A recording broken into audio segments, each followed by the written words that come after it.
So, here we are again. Another day, another video. Will anyone watch it? Who knows? Do I even care? Yes. Yes, I do. Speaking of which, before I start banging on about all kinds of nonsense, please consider giving this video a like or dislike, sharing it on your social media of choice, and finally giving the channel a sub if you like what I'm doing over here at First Outpost. It really helps the channel grow. Thanks. Now, on with the video.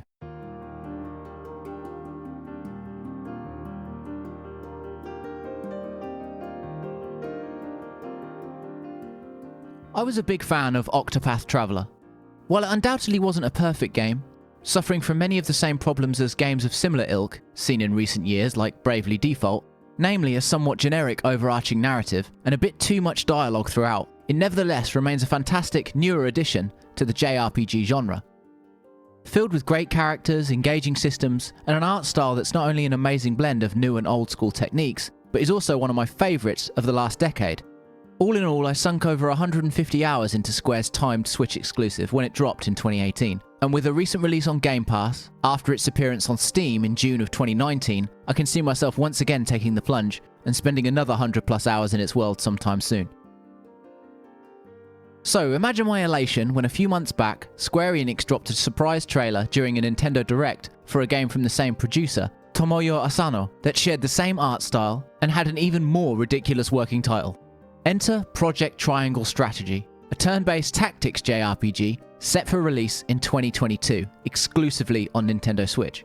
Now, while the exclusivity will no doubt only be a timed one like it was with Octopath, it doesn't appear like this is the only similarity regarding the way Square is approaching Project Triangle Strategy's development. Just like with Octopath before it, and even the more recently released Bravely Default 2, Square announced that a demo was available for download immediately after announcing the game, allowing players to try it out in its current form and even offer feedback. So what the hell is Project Triangle Strategy? Well, much like Octopath Traveler was an attempt at modernising the 16-bit era JRPG, Project Triangle Strategy is looking to do the same, but for the Tactics JRPG, channeling the likes of Tactics Ogre and Final Fantasy Tactics as its clear inspirations. But before we move on to the gameplay mechanics and presentation, let's take a moment to talk about the storytelling and narrative on display in this demo. Project Triangle Strategy takes place in a medieval fantasy setting and is focused on 3 different city-states that all reside on a single continent named Norzelia.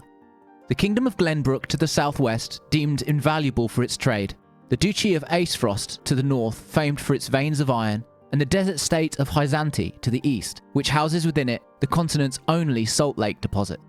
We join proceedings after a short period of peace between the nations has been broken by a new ruler of Acefrost, Archduke Gustadolf, who has recently launched a surprise invasion attempt of his closest neighbour, the aforementioned trade capital, Glenbrook. Learning of such an attack, the recently anointed young head of one of Glenbrook's high houses, Serenoa, rushes with his companions to the royal family's aid. While we'll talk more about the strengths and weaknesses of the narrative here, it's probably already clear from the fact that this is just the opening premise before the gameplay even starts, that Project Triangle Strategy is setting itself up as a complex political tale, filled with many diverse elements. For better or for worse, this shifts the focus clearly onto sociological storytelling, rather than the psychological storytelling seen in Octopath Traveler, or even other tactics JRPGs like Final Fantasy Tactics. So, what do I mean by this? Well, let me try and explain.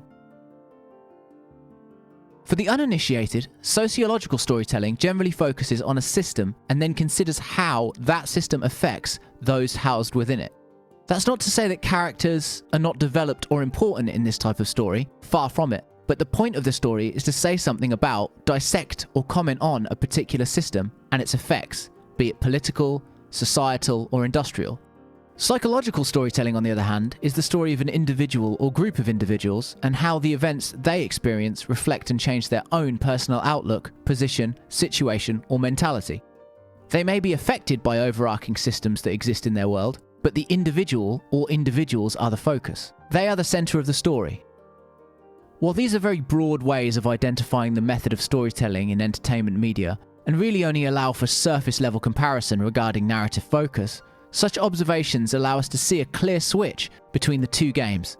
Octopath Traveler was a story about individuals, almost to a fault, and how those individuals came together to defeat a common foe. From the looks of this demo, Project Triangle Strategy is instead concerned with various nations, rulers, and political moves, and how those within such systems will be affected. While there will undoubtedly be many strong characters here, it's interesting to see such a shift, and also shows the game's separation from some of its cited inspirations. After all, Final Fantasy Tactics was also a game more about the individuals than the system which governed the world they called home.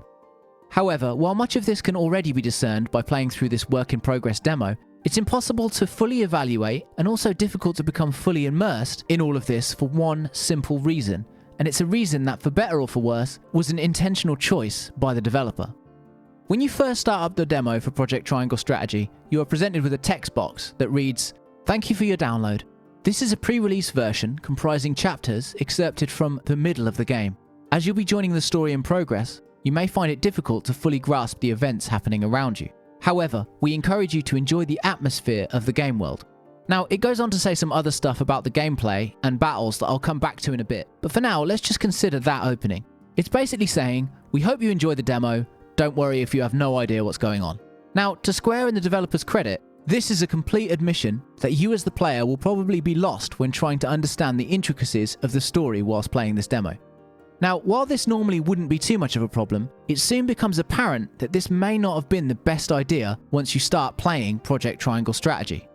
You see, unfortunately, not only does this game display the same issues as the team's other games with an unnecessary amount of dialogue, but actually leans even further into wordy exposition. And when coupled with being thrown in mid-story, all you have is a whole lot of watching people talk with little to no context.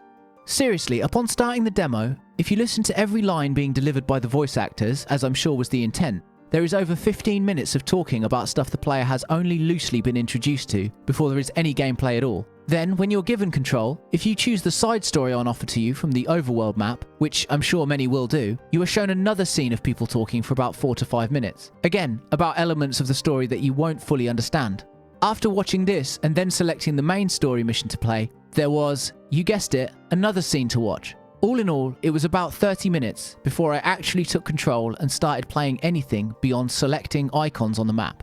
Now, as I've said many times in my other videos, I'm all for a long dialogue scene and have enjoyed many that go on for longer than 30 minutes. But if you remove the context and never provide any setup, then it's easy for the player to disengage, fail to follow, or just tire of such conversations. Really, the problem here is twofold. Firstly, the aforementioned lack of context means that many of the characters who are talking and what they are saying means little to nothing to the player. Any revelations, in-jokes, or even personable elements to the characters will, by the very nature of the demo's structure, go over the player's head.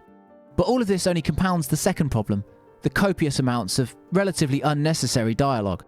Now, don't get me wrong, as I said a moment ago, I'm all for dialogue-driven stories in any medium, and I'm often an advocate of increasing the amount of quality, well-drawn exposition in any story, providing it feels relevant. But there's a difference between writing a lot of substance-filled, poignant and important dialogue and just overwriting characters and what they say to a point where they're taking 5 to 10 lines to say what could have been conveyed with just as much impact in 1 or 2. I understand that Project Triangle Strategy is going for a particular tone, specifically one that channels high English and poetic speech mixed with complex lore and political intrigue, but no amount of inspiration from the likes of Game of Thrones will justify unnecessary bloat. The JRPGs and Tactics JRPGs of old that act as the chief inspiration for games like this were often dialogue-driven, at least in their narrative, but many of them displayed a near-perfect balance of satisfying to-the-point storytelling with character-building flair and flourish that never became indulgent. However, as I said before, such elements are near impossible to fully criticize without the context of experiencing the full story being told. I guess I hope my small frustrations will be mediated when I know who everyone is, what the stakes are, and the events on show are fully contextualized. But until then, I guess I can moan about the way this has been handled in the demo, more than how I'm worried it will be handled in the game's full release. Either way, there's enough good stuff here regarding the premise, the shift in storytelling focus, and the setting to pique my interest.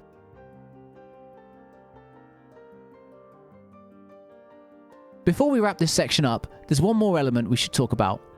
At certain points throughout Project Triangle Strategy, the player is able to make decisions or take certain actions that will affect 3 invisible parameters known as convictions. These are utility, morality, and liberty. And upon affecting one of them, the player is shown a brief image of some scales, letting them know that they have tipped the balance, so to speak. Interestingly, it's not always clear which of these parameters you are pushing yourself and your kin closer towards, as you might have a multiple choice question presented to you that's answer could be interpreted in several different ways. Conversely, you're also able to try and convince your comrades to change their convictions based on information you find out from talking to other NPCs in certain areas. While there are several routes that can be taken just through this demo, it remains to be seen exactly how much effect this will have on the story in the full release. Although it is worth noting that in the tooltips box that explains this system, it does say that they, quote, will shape the story as well as influence which companions may choose to join your cause. Either way, this is certainly an interesting addition that could add some unexpected elements and replay value in the full game. So before we talk about the game's mechanics, let's talk a little bit about the presentation. While this might be cheating a little, given its similarity to Octopath, I have nonetheless got to talk briefly about the art direction and general look of Project Triangle Strategy. I can't overstate how much I love this look and style. Of all the attempts in the post-16-bit era to try and recapture yet also modernise its look, I probably rate this as the best, or at least in the upper echelon. Its use of old-school character sprites and terrain mixed with modern lighting techniques, particle effects, and depth of field creates one of the most beautiful and interesting looks I have seen in a long time. Moreover, the isometric nature of Project Triangle Strategy versus the more 2.5D look of Octopath also helps keep things fresh.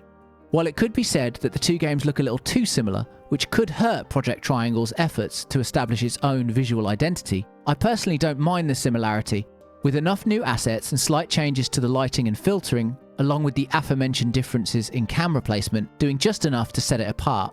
Also, I guess we don't know that this isn't a sequel or prequel set in the same world, as Square Enix has been tight-lipped when asked. Aside from the main more pixelated art style, the art on show here is once again awesome, with great character portraits and cityscapes on display that are all distinct and evoke different tones. The UI is also pretty good, with all the necessary information being provided on battles and on the overworld map. In terms of sound, the music seems decent, but nothing really stuck in my head, and the voice acting varies from excellent to mediocre. Nothing terrible or anything, just a few strange inflections and line deliveries that I noticed. Performance-wise, there is some slowdown present in the demo, which seems to occur when a lot of particle effects are in use, such as when using a large spell or ability, but it's nothing that really disrupts proceedings or mars the experience too much. Also, as this is an in-development demo, I would expect much of this to be ironed out by the time the game launches sometime next year. All in all, it's hard to knock how the game looks and sounds, especially if you're a fan of this art style.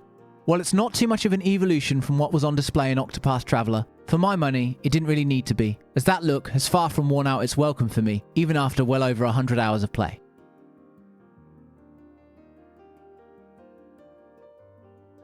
Remember earlier when I mentioned the text box at the start of the demo? Well, after the aforementioned section, the rest of it reads, "Battles have been ramped up in difficulty somewhat to allow you to fully experience the depth of the combat system in a limited number of stages.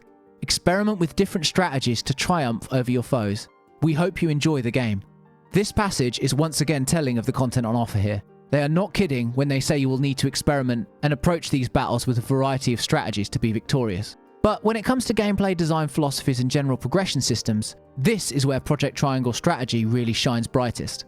When in battle, the player takes control of a moderately sized group of units on a grid-based map, and proceedings play out in turns with an opposing side. However, unlike say Fire Emblem, the turn order is not assigned to an entire force, meaning that both sides don't have all their characters' turns in a player phase or an enemy phase.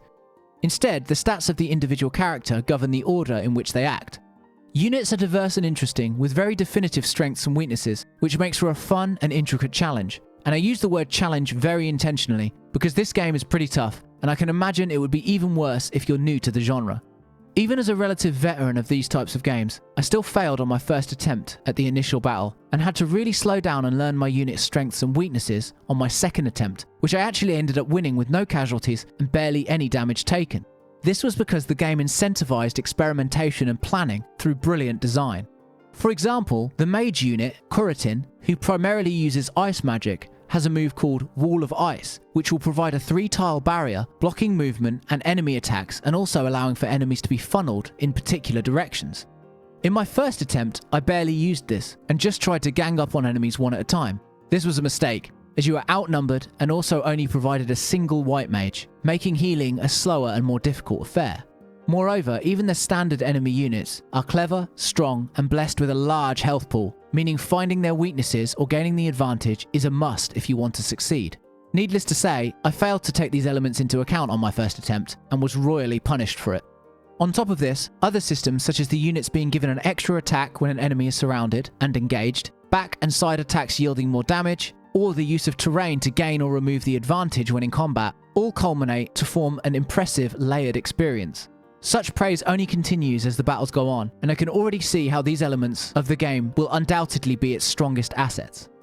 It may contain a lot of what veterans have seen before, and it may also not provide an easy entry point for newcomers to the genre, but its peppering of new systems mixed with its extremely tight design and map layouts make for one of the best new Tactics JRPG experiences I've played in a little while.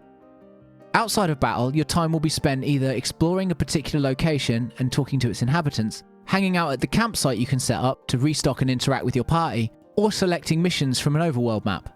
While the full game may differ, it would seem that much like many of its inspirations, there is no random battles or JRPG style world map here, and in its place, the usual select this area or mission overworld map is being utilised. Pretty standard fare for sure, but executed well enough, and once again featuring just enough new spins to create a game worth being psyched about, especially for fans of the genre. All in all, Project Triangle Strategy is shaping up to be a great addition to the Tactics JRPG genre. It looks great, plays great, has some interesting and varied design philosophies and mechanics, and takes enough from its inspirations to be familiar, but not in any way an imitation. Its switch from Octopath's character-focused storytelling to a more political tale also does a lot to intrigue, and some very overly wordy and somewhat meandering sequences aside, there is a lot to be excited about here. True, it may have been a mistake for Square to release this section of the game as a demo, as it may alienate those new to the genre because of its difficulty, and also turn off veterans looking for some indication of the story being told due to its lack of context. But if you can get past those two hurdles, or at least temper your feelings towards them, given much of this could be mediated by the game's full release, then you're sure to have a good time. Project Triangle Strategy is set to launch on Nintendo Switch next year, and the demo is available on the eShop right now. Also, if you take nothing else from this video, please at least watch The Wire. Hey all, thanks for watching, and I hope you enjoyed my initial thoughts on Project Triangle Strategy. If you did, then please give it a like and subscribe and share if you can. I'm really pushing to grow the channel these days, so every little helps. Also, feel free to leave a comment giving your thoughts on this video, the demo itself, or just Tactics JRPGs in general. Thanks again, and stay safe out there.